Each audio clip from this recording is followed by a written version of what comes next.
I'm 15 years old, and last night my dad died in a car accident. We were driving on the highway when another car swerved out of nowhere. I don't remember much, just the flash of headlights, the sound of metal tearing apart, and a violent impact. One second we were driving home, and the next there were trees, flashing lights, and voices muffled by the ringing in my ears. I turned to my dad. He was bleeding badly. A tree branch had stabbed through the windshield and into him. He wasn't dead yet, but I think he knew. He looked at me, eyes heavy with pain, and with what little breath he had left, he whispered, "I love you." Then they pulled me away. I screamed, but they wouldn't let me stay. I woke up in the hospital. I couldn't sleep that night. I didn't cry. I didn't move. I just stared at the ceiling, waiting. Then my aunt walked in. She sat down, took my hand, and said the words that made my entire world cave in. "Your dad is gone." I still don't know how to process that. It doesn't feel real. I keep expecting him to walk through the door to tell me this is some horrible mistake, that he's fine, that he's coming home. But he's not. Now I'm stuck in this hospital bed, barely able to move, while the adults around me make decisions about my life. My big brother, 23M, is flying home. My aunt is fighting for custody. The social worker says they need to confirm everything before she can take me. I have no say, no control. On top of that,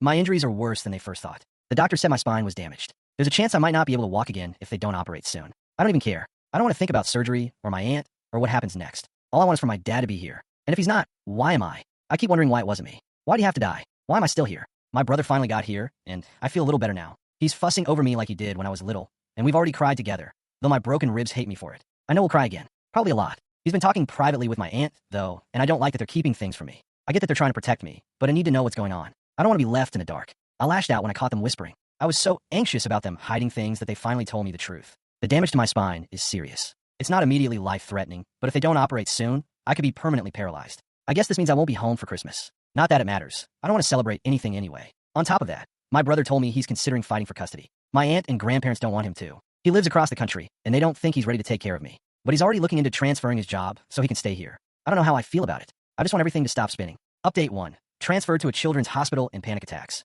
After my last post, things escalated. The doctors discovered more damage than they originally thought. They said I was at high risk of paralysis if I moved wrong, so they transferred me to a children's hospital. I also learned something new about myself.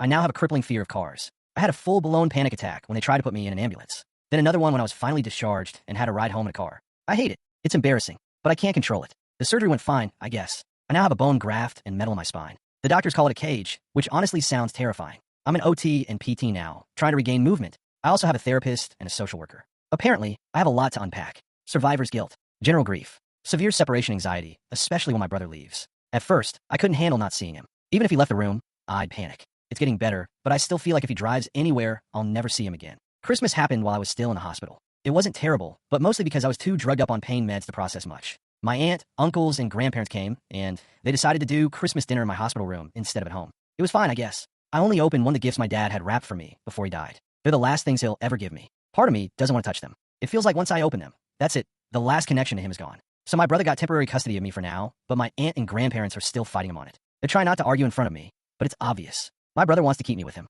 They either don't want him to or don't think he can handle it. He's 23, and his whole life is across the country. But he's serious about staying. He already asked his boss about remote work and eventually transferring to an office here so we can stay together. Right now, he's not working at all. He's just here, with me. I told him I don't want to move across the country. He promised he'd figure something out. After a little over a week in the hospital, I finally came home. It felt wrong. I keep expecting my dad to walk in the door to call out to me to ask how my day was. Instead, it's just silence. He's not coming home. I've been wearing his old work jacket every day. It still smells like him. My brother and I slept in his bed the first night because neither of us could handle being alone. There have been so many tears. From everyone. The funeral and moving forward. Somehow, my grandparents planned Dad's funeral. I was able to go, despite everything. The nightmares are bad, but my therapist says that's expected. School started back today, but I got a snow day. Not that it matters. I'm not going back in person for a while. My therapist recommended at-home tutoring because my car anxiety is still too extreme. Where do I go from here? Right now, I'm a mess, and I will be for a long time. But I have to believe it will get better, even if it doesn't feel like it right now.